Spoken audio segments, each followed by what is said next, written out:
Assalamualaikum warahmatullahi wabarakatuh.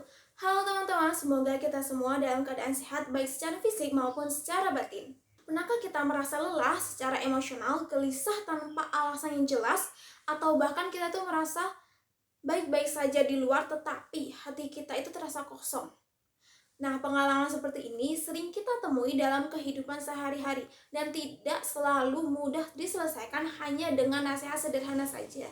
Dari kondisi inilah, kebutuhan akan pendekatan psikologi yang juga menyentuh sisi spiritual menjadi semakin penting. Ternyata semua itu sudah dibahas di dalam buku Konseling dan Psikoterapi Islam karya Bapak Agus Hermawan, SPDI, MA, yang hadir sebagai salah satu upaya untuk menjawab kebutuhan tersebut. Nah, buku ini tuh diterbitkan oleh Yayasan Haji Kartini Kudus pada tahun 2024 dan disusun sebagai buku ajar yang paling relevan dengan kurikulum UIN Salatiga, khususnya pada mata kuliah konseling dan psikoterapi Islam. Pada kesempatan ini, saya akan mereview buku tersebut dengan menyoroti gagasan utama serta kontribusi dalam memahami kesehatan mental dari perspektif Islam. Secara umum, buku ini mengkaji konsep konseling dan psikoterapi Islam secara sistematis dan struktur. Penulis memulai dengan menjelaskan pengertian, tujuan, fungsi, serta prinsip dasar konseling dan psikoterapi Islam. Konseling dipahami sebagai proses bantuan yang bersifat pengembangan, pencegahan, dan pengarahan. Sedangkan psikoterapi lebih berfokus pada upaya penyembuhan gangguan mental dan kejiwaan. Meskipun memiliki fokus yang berbeda, keduanya memiliki tujuan yang sama, yaitu membantu individu mencapai keseimbangan hidup dan kesehatan mental yang optimal. Salah satu keunggulan buku ini terletak pada cara penulisan memaknai konseling dan psikoterapi Islam sebagai aktivitas yang bernilai ibadah. Proses bantuan tidak hanya dilihat sebagai hubungan profesional semata, tetapi juga sebagai bentuk pengabdian kepada Allah Subhanahu wa Ta'ala. Oleh karena itu, konselor dan psikoterapis Islam dituntut untuk tidak hanya memiliki kompetensi keilmuan saja, tetapi juga kedewasaan spiritual serta akhlak yang baik. Pendekatan ini membuat proses terapi tidak hanya menyentuh aspek psikologi saja, tetapi juga menyentuh hati dan nurani klien. Pada bagian selanjutnya, penulis membahas hakikat manusia dalam pandangan Islam. Manusia dipandang sebagai makhluk yang utuh yang terdiri dari dimensi biologis, psikologis, sosial, dan spiritual.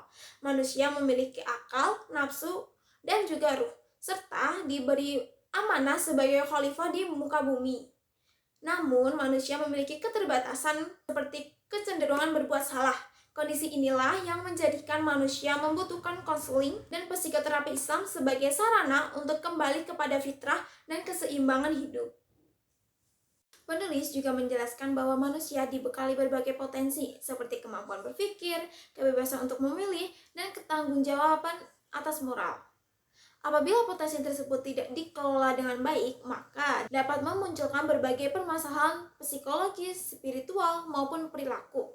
Nah, dalam konteks ini, psikoterapi Islam berperan tidak hanya sebagai media penyembuh saja, tetapi juga sebagai sarana pembinaan, penguatan kepribadian, dan pembentukan karakter. Buku ini juga mengulas sejarah dan teknik psikoterapi Islam dengan menegaskan bahwa praktik penyembuhan berbasis nilai-nilai Islam telah berkembang sejak masa peradaban Islam klasik.